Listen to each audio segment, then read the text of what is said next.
पार्वती प्रियपुत्राय पूर्वा सन्ध्या प्रवर्तते।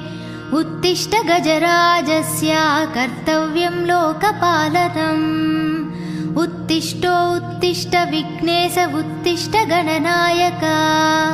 उत्तिष्ठ गिरिजापुत्रा जगतां मङ्गलं कुरु। श्रीकाणीपाकवरसिद्धिविनायकत्वम् प्रीत्याद्य जागृहि कुरु प्रियमङ्गलानि।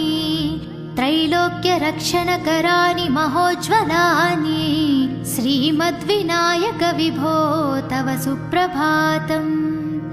श्रीमद्विहारपुरवास शिवात्मजाता कुपोद्भवाद्भुतविलास स्वयंभुमूर्ते। श्रीदेवशङ्खलिखिताश्रितपादपद्मा श्रीमद्विनायक विभो तव सुप्रभातम्।